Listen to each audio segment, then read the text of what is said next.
Hello and welcome to the Micon Podcast. I'm Seun Okinbaloye.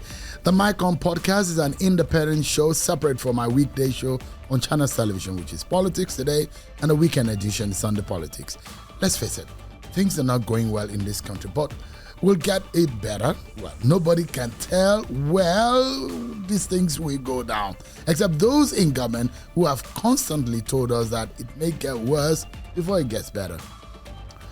Hope is what Nigerians are banking on right now. We are all hoping that despite the current difficulties, there is a possibility of eventual improvement. As we speak, the price of petrol in the country has increased to 1,030 naira per litre here in Abuja and 998 naira per litre in Lagos. This marks a significant hike, with prices raised by over 15% in less than a month. This new increase is amidst the worsening cost of living crisis in the country. What is your own situation, your reality, wherever you are watching us from right now? Tell us, let us know. But meanwhile, the wife of the president, Senator Tinubu, says that her husband, President Bola Tinubu, did not cause the current situation in Nigeria. Well, permit me to digress to party politics.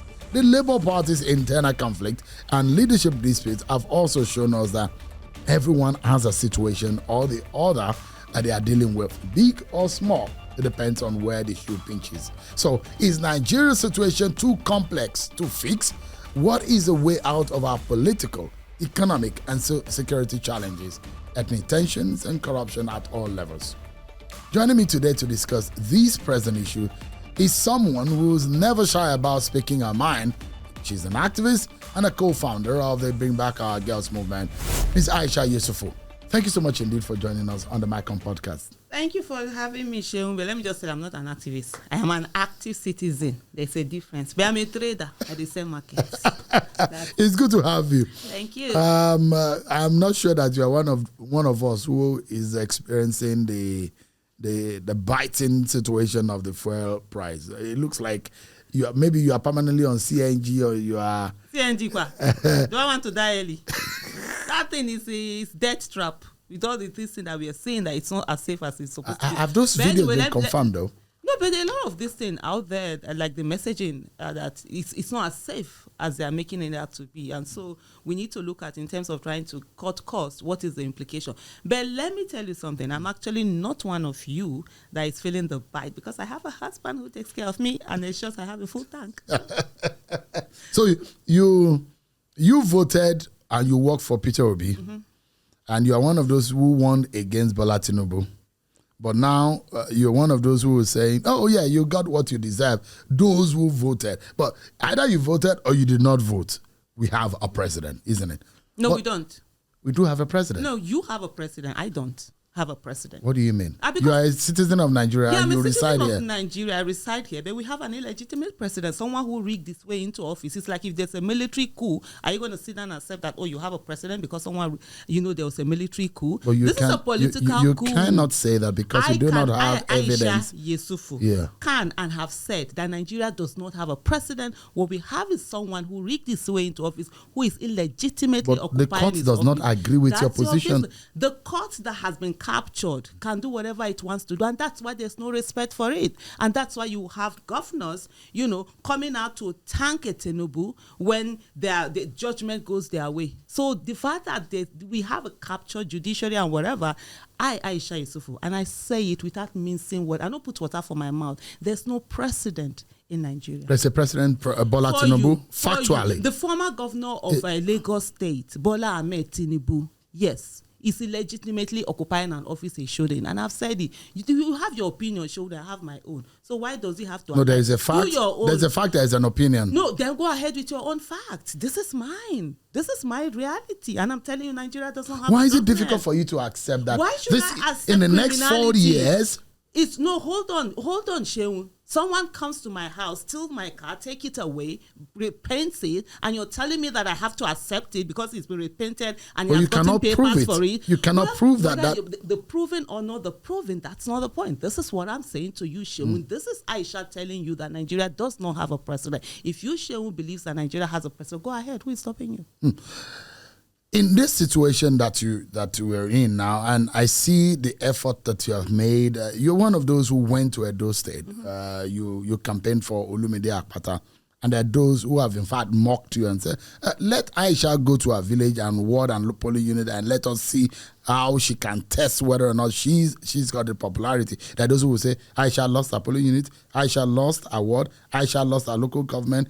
This is all not, she's not on the ground. And that's what politics is all about.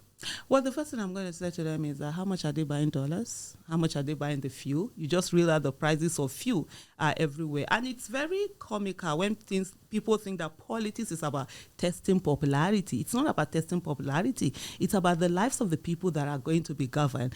By the way, if we come back down to it, is the fact that I live in Abuja and I vote in Abuja. And I was very surprised. And I can tell you that there is nothing that APC supporters or PDP supporters cannot do, which is they manufactured a polling unit that I am from, what's this place again? Okbila.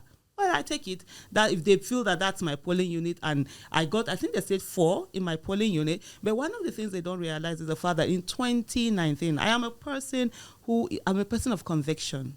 I'm not interested in who wins or who doesn't win. I'm going to go with the candidate that I feel is the best. In 2019, I was the only person who voted for my candidate, Dr. Obi Ezekwesili, in my polling unit. And I stayed to 2 a.m. to defend that unit. And the following morning, I think around 10, or is it 10 or 12, I went down to the collation center to ensure that my vote was counted in. I'm a citizen of the Federal Republic of Nigeria. And when I put my finger up, they no burn my neck for them to change that particular, whatever it is. They no burn any talk or whatever it is to change it. And I've done my bit. And that particular one vote was counted. And I left that place with my head held high. It's not about, my candidate has to win. Or if my candidate doesn't, your own one. No, it's about what is that candidate going to give to Nigeria. And I tell you something. For me, I have said this repeatedly, and I'm going to repeat it here to start that. The 2023 election, if it's not about the outcome, it's about the process. If the process was free, fair, and credible, there was nothing to do with IREV and whatever, and the result came out the way the result is today, then everybody has to accept it.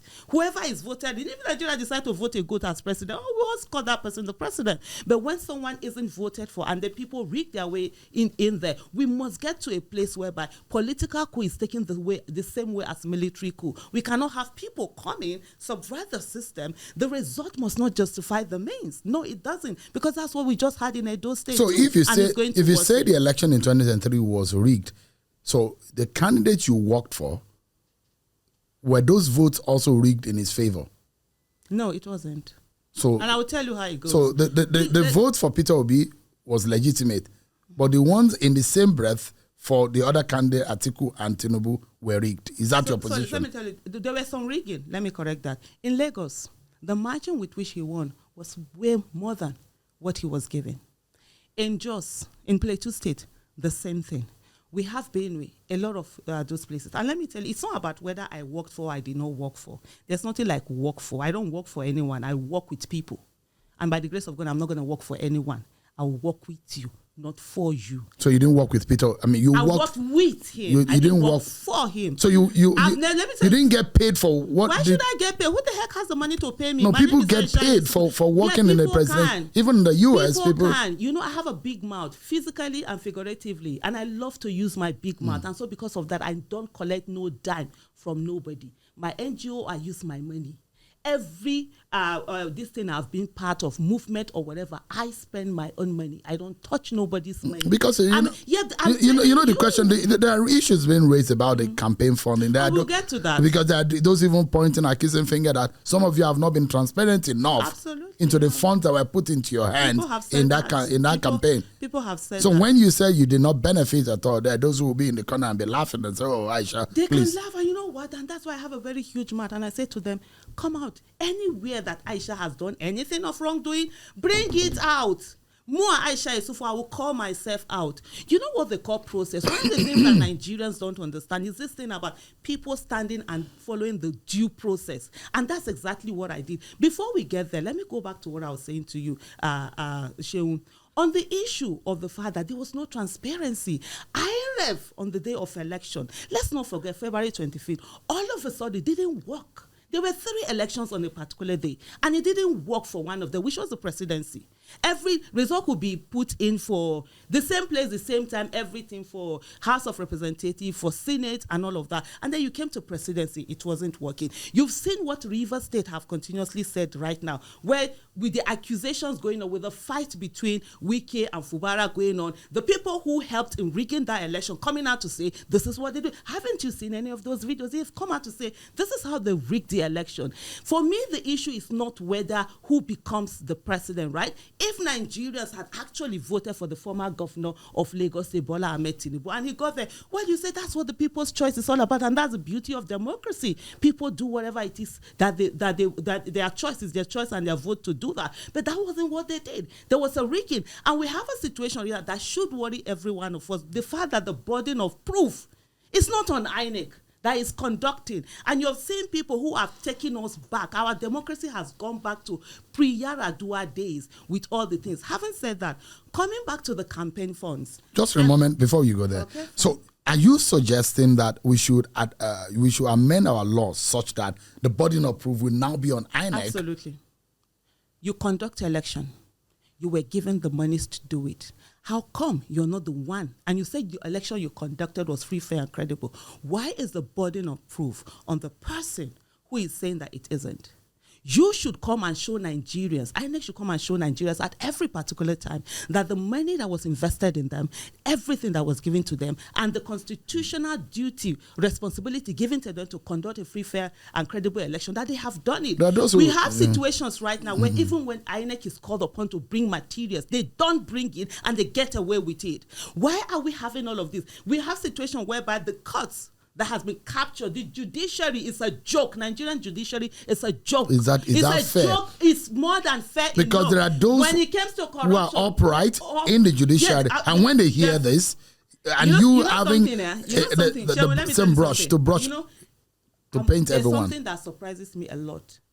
Amongst my biggest fans and supporters, they are actually from the security and the judiciary. I'm always shocked because a good number of our judicial officials, they have been captured.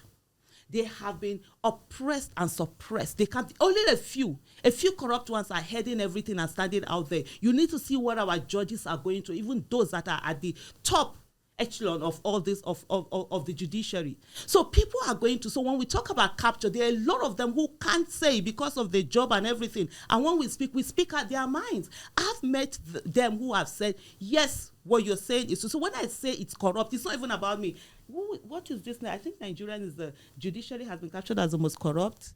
Is it Transparency? No, Transparency International, whatever it is, within the, when you talk about the bribery index, something. Mm-hmm. Yeah, so Nigerian judiciary is there. So when I don't just speak because I want to talk, I speak on the reality that we have on ground. You see now people are going about, buying judgment. All sorts of judgments are out of there. To the extent recently we saw with the River State local government election, where a court is saying to the police that they should not do the thing that they are constitutionally constituted to do. Don't provide security. In what world is that okay? So, or where they say that INEC should not give register for them to conduct the local government election. We are sitting down here. We are watching our countries being desecrated. And all we're concerned about is what looks nice. Seun, we should go beyond that. In the next 50 years or 100 years, you and I will not be here. And then what do the generation that are going to come after us, how are they going to see what we did with the Nigeria that we have today for them to have a better Nigeria than we did? Those are the questions that should worry us, not optics. Because our laws and in the common law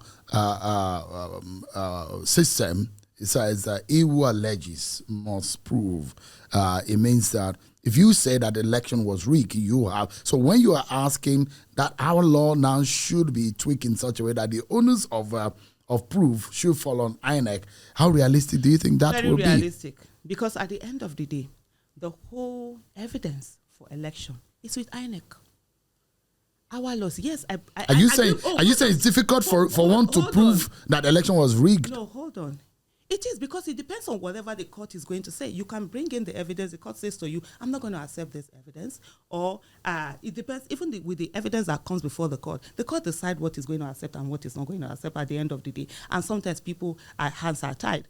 Let me give you an example. If you're talking about, we have had countries, even with the US, where they will ask for a recount, a physical recount. First of all, INEC has the resources and everything to have all the result sheets. So if there's a problem that says this particular place, the result sheet is different, or like what we are having now, the registered and the accredited voters, the votes are now more than accredited voters. All you need to do is INEC bring all the materials which you're supposed to have, and let's have a recount. Since we've been doing election, have we had a situation whereby the court said, let's sit down and do a recount? INEC bring this. Do you think we can digitally conduct our election? Such that the level of interface, human interaction with because that is where corruption usually comes. When you have too much of human interaction with the process. See, the thing, even with the digital, if they want to corrupt it, they will corrupt it. One of the things that we must do is not that we keep looking at, another method will be better.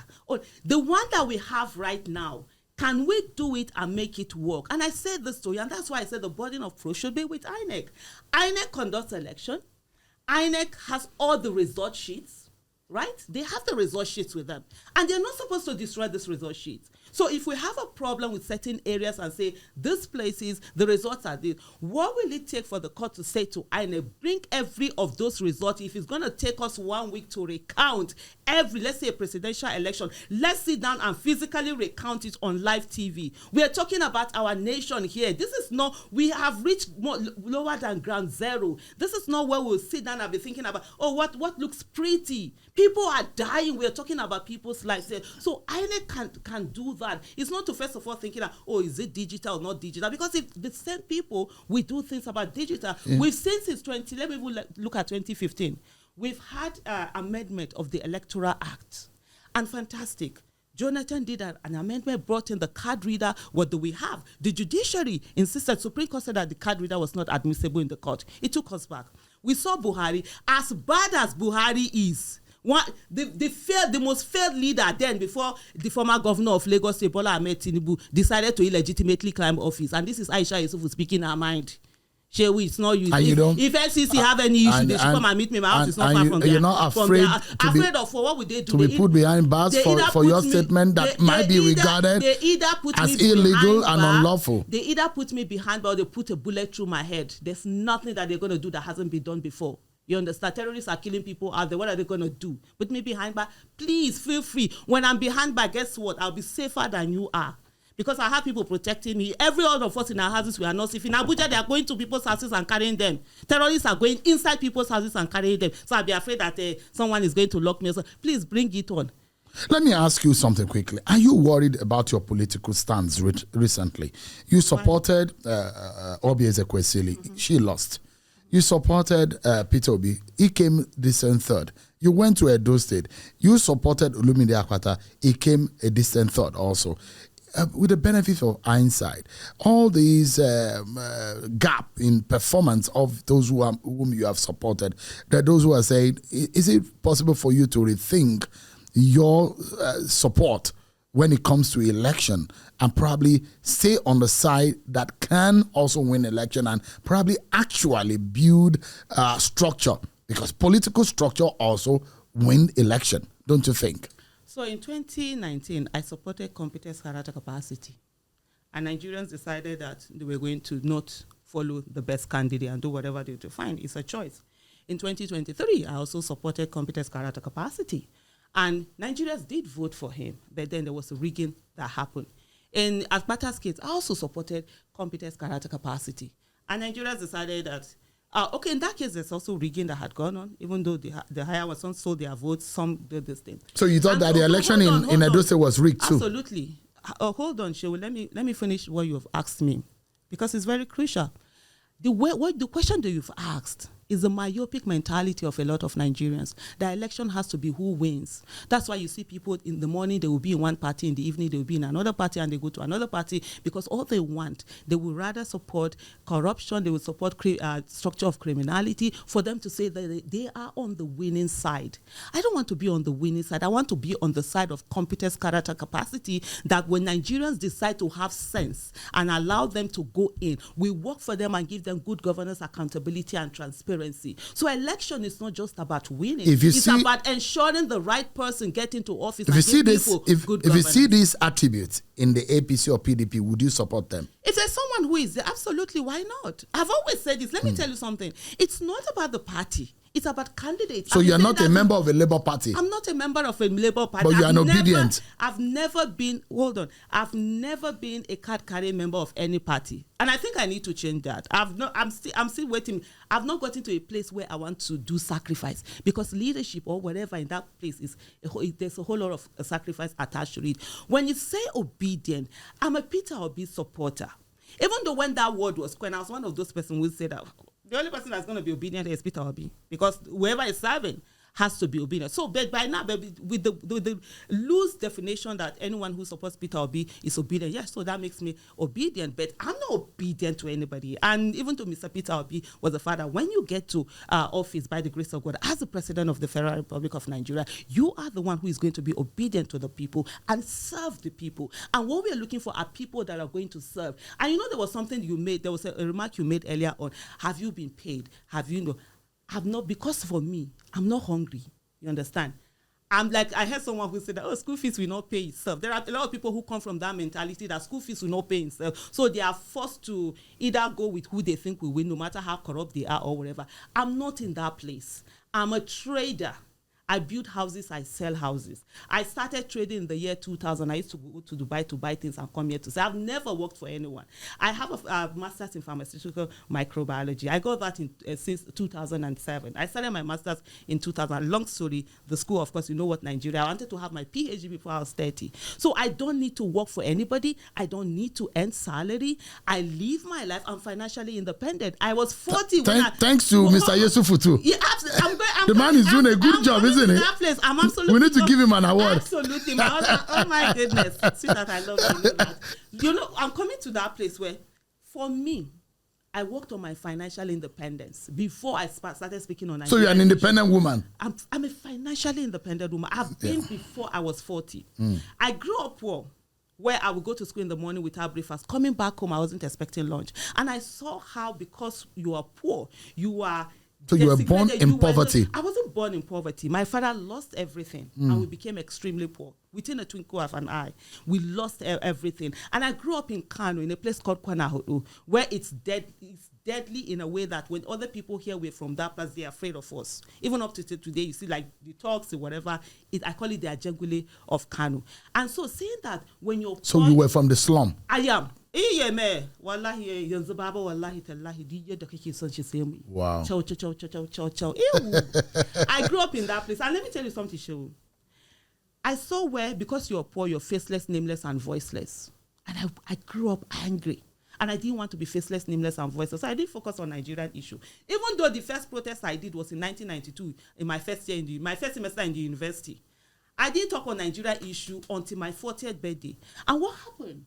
On my 40th birthday, I realized that I had become the problem of Nigeria by my silence. And I decided I was going to start speaking. 4 months after, Chibok girls were abducted, and I came out to speak. So when I talk, and I say this shit, when I dare anybody, living dead or alive, to say that I, Aisha Yesufu, have ever gone to your place to look for appointment, to look for contract, to look for whatever, I don't do it. I'm a trader. I buy, I sell, I distribute, I build houses, and I sell houses. I'm not forgetting my thought, but I will ask you about the funding and the issue. Absolutely. But just before I go there, there are those who say, and Kenneth Okonkwo has said it, that look, 2023 is gone. But in 2027, Atiku, Tinubu, Peter Obi should step aside.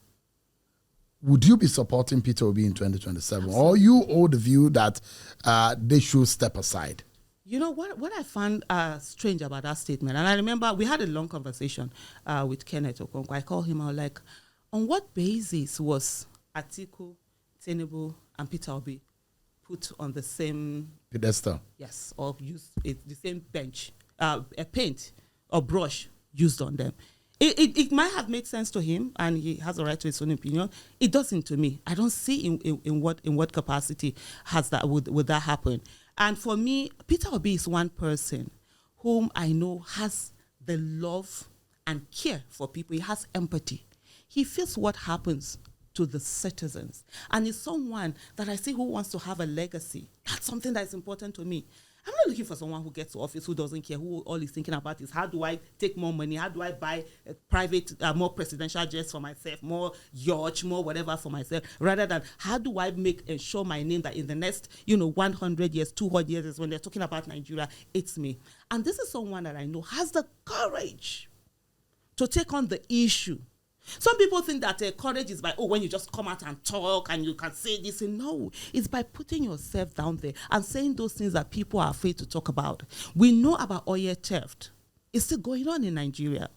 And there's one candidate who spoke about it repeatedly. And since after the election, it's almost as if nothing is being said about it. Now you sit down with what he said about the oil cabal. This is someone who has the courage to stand and dare and go for it. There are those who ask you, what has he done? Did he do that in Anambra State? Has he shown capacity in the past life? Let me finish my thought. You won't take we'll come to that. I'm here. Sure, if you want to do 10 hours, I'm not going anywhere. So calm down. Not the rush yourself. Not the respect yourself. You understand? You sit down with what he has said about the oil cabal that we have and what they're currently doing. You see a situation whereby Tompolo has even accused the Navy of being the one to connive with those who are stealing our oil. And nothing. And right now, as we are here, nobody is saying anything about that. Come back to courage. When you talk about courage and say that whether Peter Obi has done this in Anambra, say, yes, he did. You saw what he did with the Ubas family? What's this other one? There was a whole lot of like exactly what we have in Nigeria. There was a hold in Anambra State where people felt that there are certain people who control the state and nothing could be done about it. And he came on and he stood. He won the election. The election was rigged. He went to the courts, you understand, to ensure that the right thing was done. And he stood for so many years. And one of the things that he always talk about is sometimes when he goes to that court, he used to go alone. Whereas the other ones are coming with their shoebi, they're dancing, they're drumming, they're going on. He stayed on, you understand. That in itself is courage. One of the things, you've not asked, but I'm going to ask you, one of the things that people, have said is the fact that, after the 2023 election, he could have asked that people be on the street. People, for them, that is courage. That's not necessarily courage. This is someone who said, no, I'm going to follow the legal system and take it to the end. I believe in the Nigerian institution and I believe in the Nigeria and go with it. But there are people who feel that it's always about get people to be on the streets, get them to be out there, put them in harm's way or fire's way or whatever. And Peter Obi has said, no, he is not going to do that. And I'll give you just a bit of an insight into what we're doing, our campaign. During that whole campaign, there was a time when I think you saw P Square. Mm-hmm. They supported Peter Obi openly. They didn't deny, they didn't hide it. And they were supposed to perform at a particular... It took a lot. I remember I spent over 8 hours with lots of messages, giving him 1, 2, 3, I think about 9 or whatever reasons why they should be on it. And his fear was that he didn't want them to be... What's the word that is used now? To be victimized. Because he knows how the system works. There are a lot of people who want to support. Nigerians have been coward. To the extent you come out and support and then you become a victim. That's the kind of person that he is. And it takes a lot of courage for someone to see people who are ready to whatever, and a lot of responsibility. See people who are ready to say, we're going to do anything if you want us to stay. But he refused. And I see people coming out to call that means lack of courage because he had 6 million people. Ms. Yesufu, if you see a better candidate than Peter Obi in 2027, would you support? Absolutely. If there's a better candidate, I go with the better candidate. I'm not tied to anyone or anything. And I know that. And I can tell you something.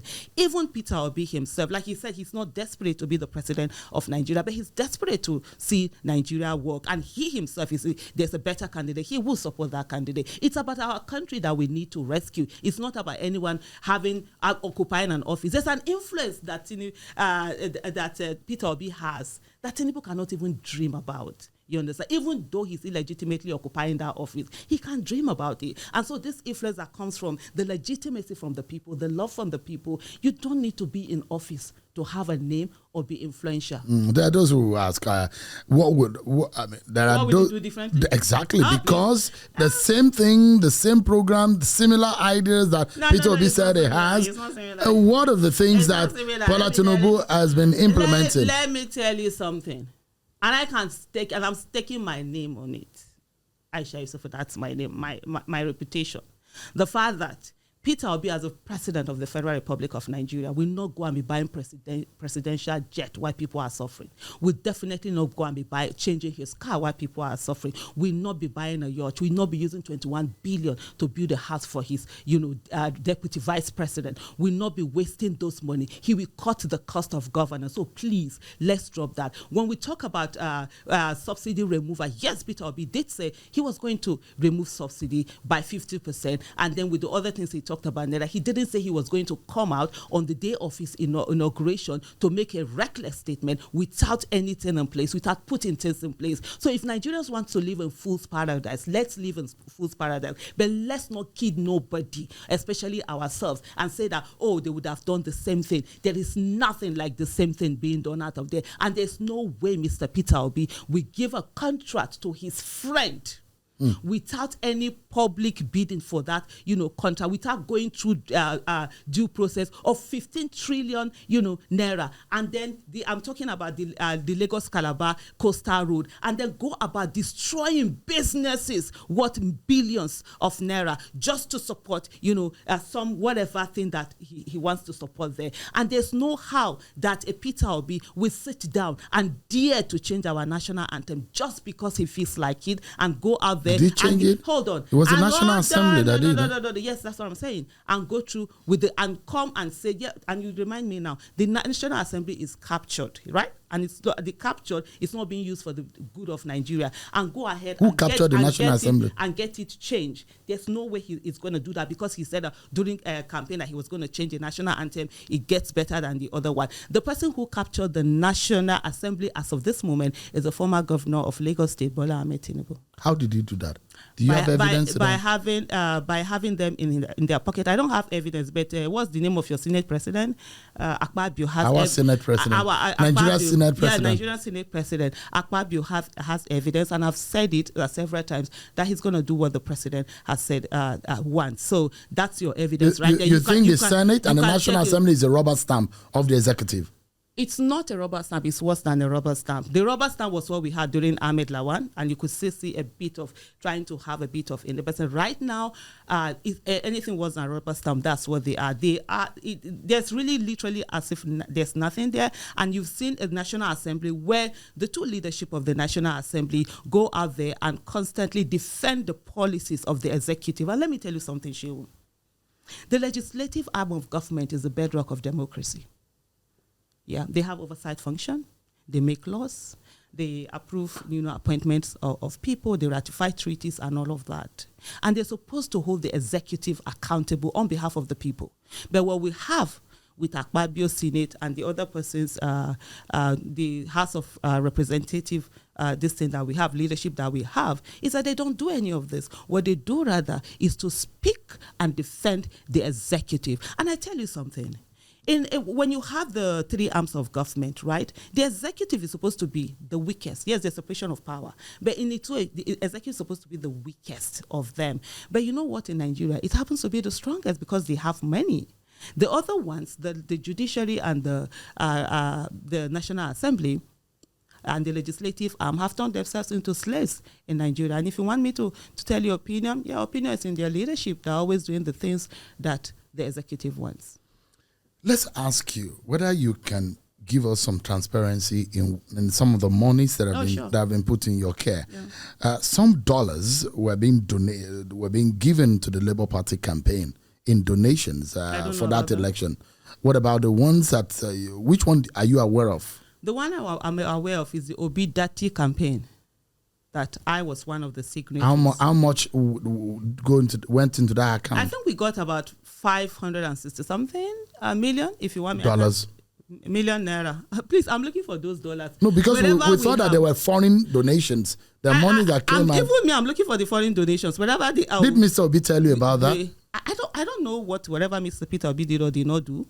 I know of the campaign that I was. And you were a signatory to its accounts. There are, I think we had four bank accounts. You understand, that are out there that were put together. And if you want me, I can bring up the papers and then we go through the figures exactly, the way they were. So this and the last time when we did, I think it was it January or February when we did a public, statement, putting out the accounting of the statement of account. One of the things that Mr. Peter Obi did say was that for those who said there were millions of dollars that were donated to us, please let them come and show us where these donations are. We would like to get them. I'm interested in getting those billions because elections will come on again and we need those monies that people have donated. But what I can tell you is that from the accounts that we sourced for funds from people, what we got was, if I'm not mistaken, it's about 560 something million naira. And then Mr. Peter Obi himself brought in 800 million naira, which was towards we needed to pay for the polling unit agents and all of that. So all of this things I don't know. And every one of those kobo was accounted. And I'm going to tell you a very funny story, you understand. Seun, one of the things that I'm very big on process. And you will hate me sometimes if you're on my team because I insist if this is the way things have to be done, no matter how you want it to be done in another way, I'm not going to allow it. And so every kobo that entered that account, there was never a time that cash was taken out of that. Everything is transfer. And then people can check, and I'm sure they've already checked and rechecked, investigative journalists, the government, or whatever, to see where every money went to. On the day of election, where we had about 1.something billion, that I was the one in charge of polling unit agents because that has come up a lot. People have spoken about polling unit agents. And on the day of election, the bank where we had the money sent in someone to my house where we worked out on how to rejig the balance, the limit that I have, for that day. And part of the things that while we're checking it, he said to me, transfer 1,000. So let's see, transfer it to your account, you understand? And let's see whether it's working. I said to him, no. I'm not going to transfer anything to my account. How will it look like that? You transfer money from campaign money. He said, no, but it's just 1,000 and we'll test. I said, no, it's not just 1,000. It's a process. And I said to him, a lot of people who are accused of corruption, most times they don't take money. It's by subverting that process that you find yourself in that way. Imagine, for example, if Aisha had even done that. The next thing, Aisha carried money, whatever. And so those are little things that I'm very, very particular about. And nothing was that. And every money that was transferred from that account, you could see where it came from. And I'll tell you something. There were people who actually reported me to Mr. Peter Obi because I refused to collect money from anybody. There were people who called me, Aisha, we trust you. We know your money is not going to get missing. Let's donate the campaign let's give you some of the money before even Peter Obi had set up his account for donation. And I can say this to you, it took Peter Obi a lot before he agreed to set up that campaign. I said there was a time I even called it that, like, look, Labour Party that are running their mouth now, Aburi ate food, he belly food, saying Aisha Yesufu moi. Now you want they call the name. I don't do little money. If I steal your $1 million, what will it buy me? 3 bags?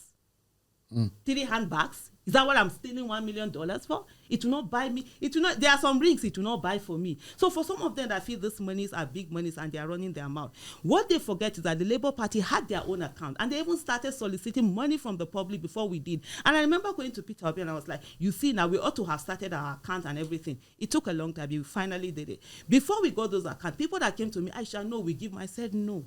Until we set up an account, I'm not collecting anything. I'm not going to collect anybody's cash. I'm not going to help anybody to do anything. Every money that came went to the account. There is someone who even gave us, during the campaign, gave us aircraft, 1 or 2, I think an 80 or 100 and something seater while we're doing that whole campaign. He had sent me and he gave me an envelope. He was giving me, I refused to collect it. He dropped it on the table, went to say, I picked that envelope. I went back to him and I dropped it. You understand? And then he was very angry, although that I'm disgracing. I said, no, it's my policy. I don't collect money from nobody. I don't. The only person I collect money from is my husband. No? And anything that is beyond his whatever, beyond his means or my means, I come out from it. Just wait. I have to round up this thing for you. And so he now said he was going to report me to Peter Obi. And indeed, when he saw Mr. Peter Obi, he reported me that, he gave me money. I refused to collect. Mr. Peter Obi said, that's how Aisha is. So you see, like I told you earlier, I have a big mouth. And the big mouth is very physical and very figuratively. And because I want to use my big mouth, I don't collect nobody's money. But are you also willing, because they said that the EFCC should probe you? I've asked the EFCC. Look, the other time I said to them, I even reminded them, because after a month, they talk, and I even reminded them that Labour Party, please, you said EFCC should probe us. Have you sent petition to them? Because more Aisha Yesufu, I want EFCC to come. I've tagged EFCC several times. There's this thing in Nigeria where they do things because there are skeletons in cupboard. Me, I don't get skeleton for cupboard because my mouth too big. I go use everyone on top of myself. If there's anything, let everybody bring it out. I want to, because I want people to understand that you can do something, and yes, they will smear you, but the smears, they will not stick anywhere. You can say for yourself, but you can't say for Mr. Peter Obi. I'm speaking for myself. So, but you can't say for Mr. Peter Obi or any other person you work for. For Mr. Peter Obi right the now? Question I'm asking, because you said you work with him. Hold on. Am I doing interview for Mr. Peter Obi right now? You said you work with him. Am I doing interview for Mr. Peter Obi right now? But you just said on this interview that you work with. My question, will not continue. No, you are having an interview with me. But the question is, I will get to your as question. Aisha Yesufu. Exactly. But Aisha Yesufu says she worked with Peter Obi. Okay. And I told you I worked with Peter Obi, and that was why I took care of a particular campaign. The campaign donation accounts for the public that he did. I was one of the signatories, and Peter Obi was not even a signatory. Peter Obi did not have any say on the monies that came in from the public. The only say he had was on the 800 million naira that he brought, and when he asked for them to be used, so they used it in legal fee in giving the parties to settle polling unit agents. They did that. I've taken responsibility for that. What else do I need to take responsibility? I'm not taking responsibility for anything. And Peter Obi himself, like I said to you earlier, had come out to say to these people, can you please tell us where these monies are coming from? And I think the person you are referring to, I saw some people who said to me that, Aisha Yesufu, you should sue them for defamation. And I say, if I sue them, what will I get? Poverty? I need somebody with real money. God born anybody will be billionaire for Nigeria. Let them come out and say that Aisha took any this. Then I will go to court, so that I know when the court case is finished, I will collect some money in damages. Not the one that I'm going to go and spend millions of naira, spend 15 to 20 or 30 million naira on lawyers to carry you to court, and then you come and tell me that the whole of your worth is not up to 6 million naira. So that's what I'm waiting for. So there are accusations that I don't have any problem with accusation. There was something I wanted to say. You almost derailed me, and this is it. Most Nigerians feel that the only way you can show that you are clean or you're not like that is to stay away from anything and not do anything. I'm like, no. I will go in there. I will do it. And you will try to accuse me, you smear me. It cannot stick anywhere because I will follow the process, transparency, accountability. Everything had to be followed. Even Peter Obi himself, that had 800 million naira in that account, he knew that if he didn't follow the process that we had laid down for him to get the money, he was not going to get it. We had this thing, he has to call, verbal instruction, written instruction. There were times that he forgot one, he did the other one, he's on his own. Okay, when you tire, finish, you will come back, because you know what? Process has to be followed. And I know a lot of Nigerians, don't understand what processing is. But there's a question you've not asked. Let me help you in answering it, even though you've not asked. There are people who have come to, we have a summary of the account. Wait, let me bring out that summary, right? Because so that we will. You had it handy. It's public now. If you go to my Twitter page and put it there, it's not something that I'm saying that it's not hidden. The account is not hidden. I've seen people who said, you don't have how many pages, whatever. The pages of account, we handed it over to the person whose accounts we're managing, to the people we're managing their account, both pure and dirty. And then there's a summarized version, that was put out there for the public. So we have what the what do you call it, summarized version that we put there. Citizens' donation was 595,976,994 naira. That's what the citizens' donation that we got. And then 800 million naira was part of the things, that came in from Mr. Peter Obi. So the total was 1,395,976,994 naira. That was the total. And then we had expenses. We had campaign materials. We used 268,374,330 naira.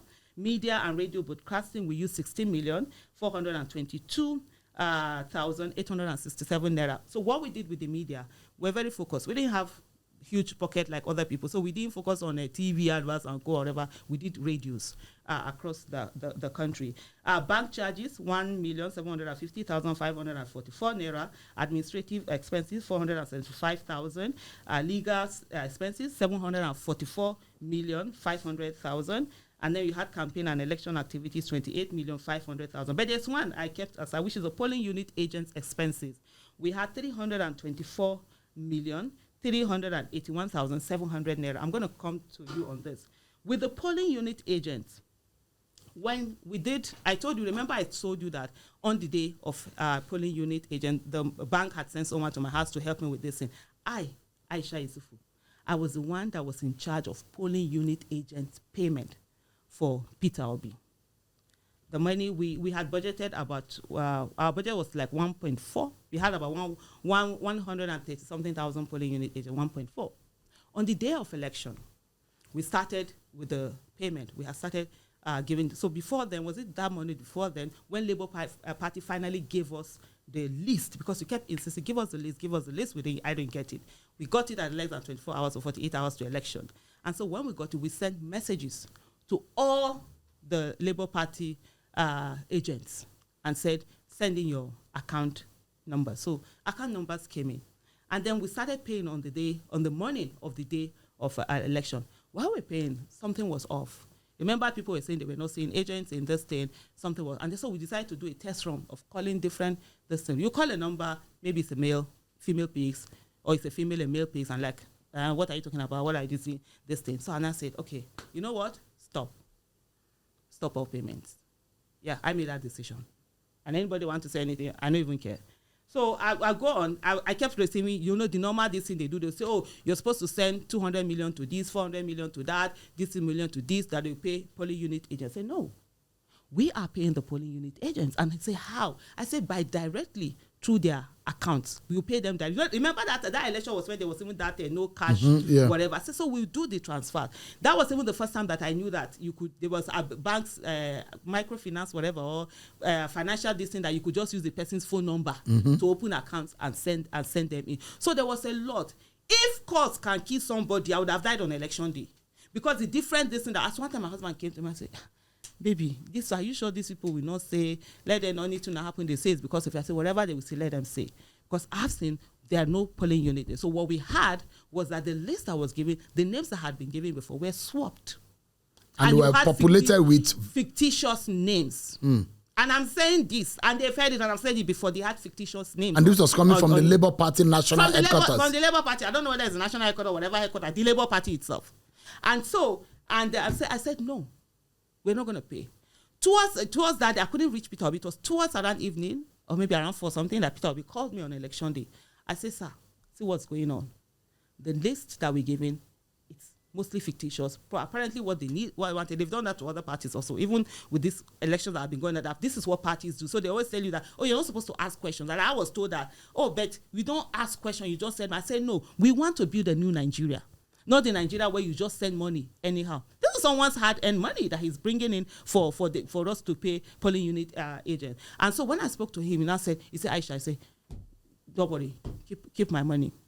And so that's why you will see from this list that we have 324,381,700 that was paid to polling unit agents. The one that we directly paid was around 20-something. I think it was that 24 million. And I've seen a lot of people who have come out to say that, oh, you only paid, I think 2,000-something. I can't remember how many. I think there were 2,000 agents. Oh, you paid 2,000 agents with 300-something million. That means it's like, no. What then happened before, because I stopped the payment, and I'll give you an example. We were in a meeting where we're talking about all of these things. And then someone said to me, Aisha, how did you think that you will stay in Abuja and you are able to coordinate the agent that is in Sokoto? I said, through his phone number. Because remember, INEC gave everything. Everybody's name had to come with phone number, pictures and all of that. And the person was quiet. And then he now said to me, Aisha, some of these agents cannot read and write. And I said, if the agents cannot read and write, how did they become our polling unit agents? There was silence. I have a big mouth because I insist on doing the right thing. In the year 2000, what was it called? NYC overpaid me with about 8,000 something. 8,000 was big money. I returned that money. Even when NYC didn't want me to, I have the letter that I wrote and gave them. I kept my comment. Unfortunately, I didn't give them to that signing. I didn't realize I should have done that. They fought me. Everybody called me all sorts of names. I returned it. That's how many years ago? 24 years ago when I did my youth service. And so if at that time I had taken that money, you think I will have mouth to talk today? I have mouth to talk today because I know I follow process. So when we did that, so what now happened with this 300 million that people are saying? When the election was done and everything, they were talking, okay, polling unit agent, the parties were saying this. Peter Obi now decided he was going to send to the different this party, states, whatever. We sent those funds. That's what we spent. I think it was about 300 million. Yeah, I think that's 300 million that was sent to all of them to say, okay, settle the agents that did this thing. And so that was it. So some people that come out to say, oh, they only paid 2,000 with it. No, it's not. And so for me, every dime that I'm under, and remember, this is not my first time of being in a campaign, this thing. I was of Dr. Obi Ezekwesili. And we came out and we gave everything. When I did the one of Dr. Obi Ezekwesili, she wasn't a signatory. And we accounted for every dime. The same thing with Peter Obi. Peter Obi was not a signatory to that account that was collected. We accounted for every dime. I know Nigerians are not used to it. They are looking for people who are looking for millions from some politicians. Say what's happened. But Mr. Peter Obi, one naira has never exchanged hands between me and him. He knows it. Let me ask you quickly. With what is happening in the Labour Party, because there must be a vehicle for the man you believe could get into office. Are you worried about that vehicle, the Labour Party, the leadership issue, and all of the mess that is going on? Does that hurt you in some way? I'm worried about the political classes in general. And this is something that has always happened. Whether it's Labour Party, APC, PDP, whatever it is, there's always this tussle that happens. And for me, I always take responsibility of things. I don't wait and blaming, because if you blame other people, that means the solution can only be in those people's hands. But if you take responsibility, that means you will be able to now profile solutions. And one of the things I've always said is that we must join parties. I'm also as guilty. I haven't joined any party. And staying out of the way, we can't stay out of the way and say, oh, this is the way parties is going on. What is going on in Labour Party is disheartening. And I'm glad the fact that there's a way out where with the NENADI, the new NENADI-led team, you could see there is the thinking, big thinking. There's something they call the law of the lead, where there's no organization that can go beyond the thinking of the leadership. And so we had the leadership in Labour Party before, the Abure-led leadership, that cannot... the court has reinstated it. Okay, yeah, and then there's an appeal going on, right? And so the former Labour Party chairman, Julius Abure, couldn't think beyond just that, holding that office. Couldn't see the fact that you can actually be the party in power and be able to effect a lot of changes, doing, their small local champion. And I didn't blame them. Like even during the election, where there was a lot of issues, I said to people, Labour Party was jejely playing its Nigerian league. And then you took them to Premier League. So, of course, there's going to be a problem. And so they have not even up to now been able to get in there. But there's a current leadership in place, the caretaker committee led by Nenadi, Madam Nenadi Usman, that you could see there's a way, there is a vision, there's a way out here. And I look forward to them, getting the everything well worked out. And also Nigerians removing that conditioning that we've had for years, where they told us that politics is dirty. There's nothing dirty about politics. Politics is true where elected officials come in. And so therefore, every one of us must be invested. For too long, we've left the political space for people who are jobless, who don't have job, who you need it to survive. We need to have people there that have second jobs, that don't need politics to survive, so that they'll be able to make those hard decisions. Quickly, there are those who think maybe Peter Obi could be a deputy or vice to a Rabi Kwankwaso. Well, Rabi Kwankwaso. Why the hysteria? Because Rabi Kwankwaso believes that he's better. Rabi Kwankwaso should calm down. He said he's better academically than Peter Obi. I said calm down. You know what Rabi Kwankwaso did? Aisha Yesufu, I did a video. I think it's like, if I'm not mistaken, it's more than 10, 15 minutes or maybe 20 minutes video during that 2022 election. And I said to Rabi Kwankwaso in that video, look, this should be about Nigeria. This should be about good governance. It shouldn't be about someone, me or whatever. At the time that election was going to happen, Buhari had just come, who was from the northwest, and then you're saying you're and Muslim, and you're saying you too you want to come and take in. At the end of the day, it shouldn't matter wherever somebody's region is from. Do what you need to do. And in terms of geographical spread, Peter Obi had better geographical spread than Kwankwaso. So at least even the election, the results that INEC finally decided, you can still say, but he didn't feel it. And I said, look, Biden was vice to Obama, even though Obama he was younger. It didn't matter. What matters is that how do you move the country forward? How do you ensure that your people don't end up suffering? And then Kwankwaso felt that, he wanted to do it. And I saw one interview where he said he's a civil engineer. He's, how old did he say he was? He has a PhD. He has a PhD in engineering. A former minister, a former senator, a former governor. Don't you think those political and that profile maybe is towering than that of Mr. Peter Obi? You don't think Mr. Peter Obi could be a deputy to Kwankwaso going forward? If Mr. Peter Obi is a deputy to Kwankwaso, I can tell you that Aisha Yesufu, will work against that ticket in whatever capacity I can. That is legitimately and constitutionally allowed.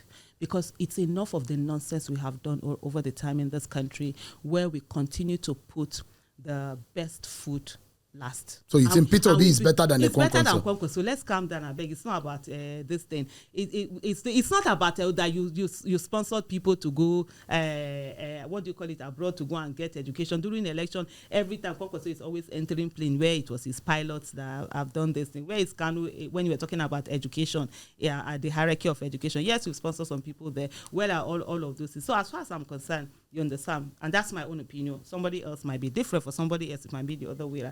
Peter Obi is way better. And we should not be in a place where we are putting, how do you put it? We're putting our best foot backward. If Peter Obi decides to be a deputy, would you still support him? No, I said I'll work against you. Know they talk. No, even if it's not for Rabbi Kwankwaso, if he deputizes, if he deputizes for anybody, whether Atiku anybody, more Aisha Yesufu, I will work against them. He were.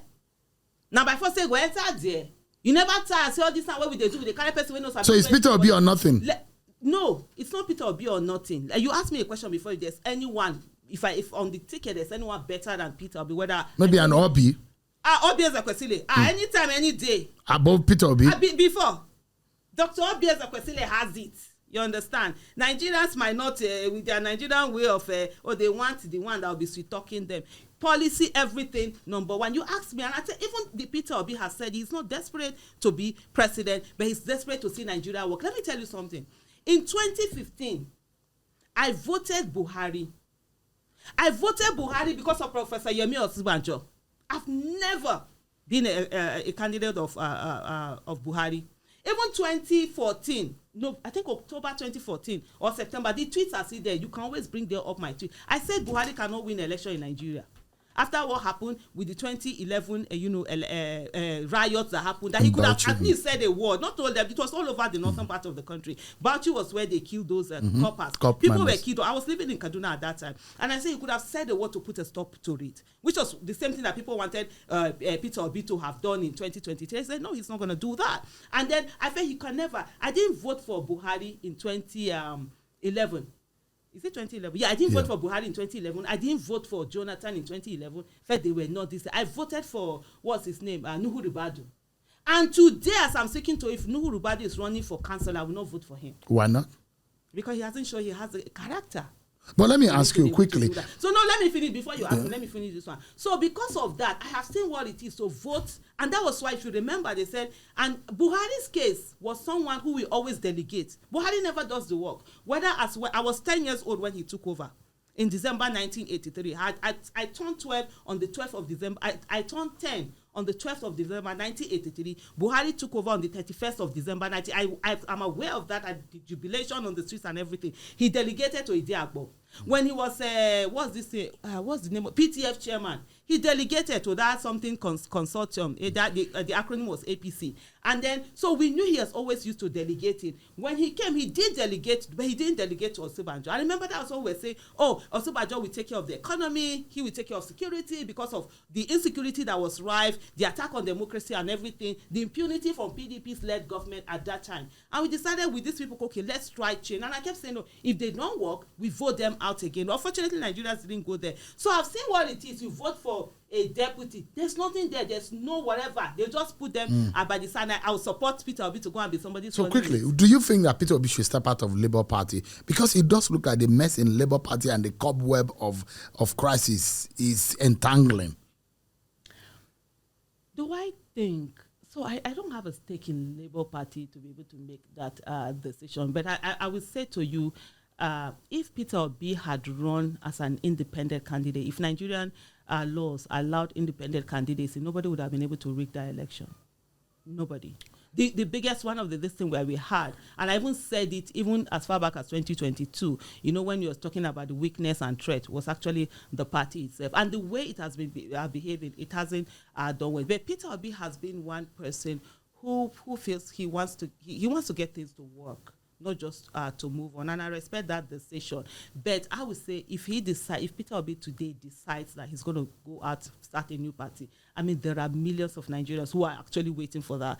The Labour Party has sort of like, been a threat or a weakness, should I say, in the whole thing. But we'll see how it goes. But at the end of the day, it's about the fact that he has remained the way he is. He has shown that he's not just a flash in a pan kind of a person, but he's staying on with the people, hearing the people, being the president that Nigerians voted for, and just they're giving hope to Nigerians that are fast losing hope. On a final note, as a Nigerian and someone who has a love of the country at heart, that though the government is saying, look, some of our policies may bring some immediate hardship, but in the long run, it will benefit the people. And they make comparison of countries of the world where policies have gone in this direction.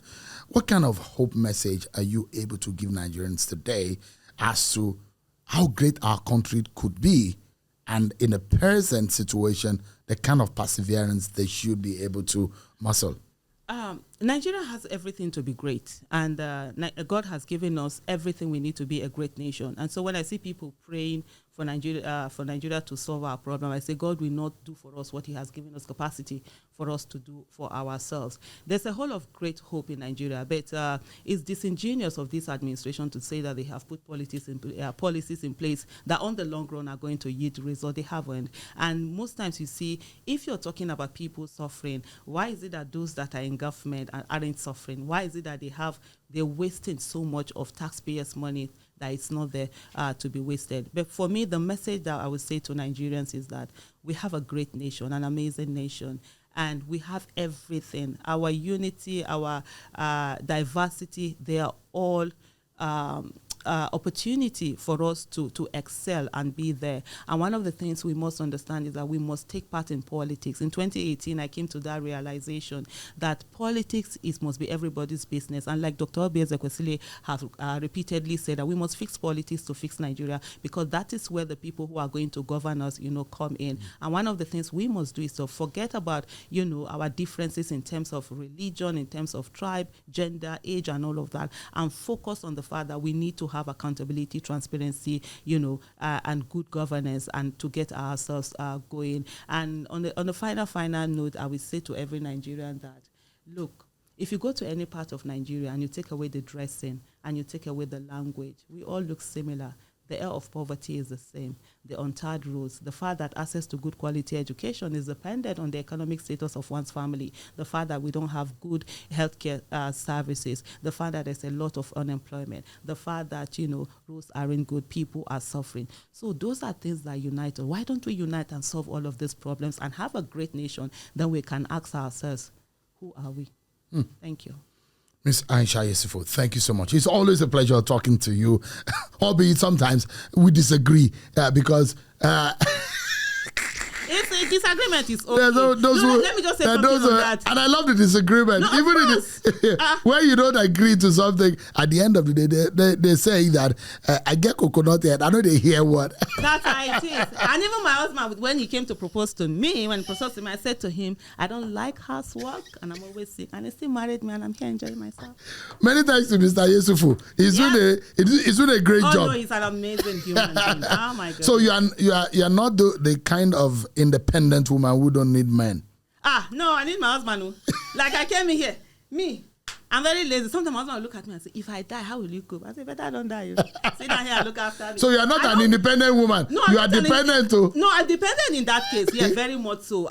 For me, I don't do anything. I don't cook. I don't do the house. I don't know the car. Like I will just sit there. They will fill the tank for me. Drive car. I don't even know how to open. I had to struggle today to open my, what do you call that thing, bonnet. I don't have any. And you are the type. If Mr. Yesufu marries a second wife, how do you cope? I actually asked him to marry a second wife. Really? Yeah.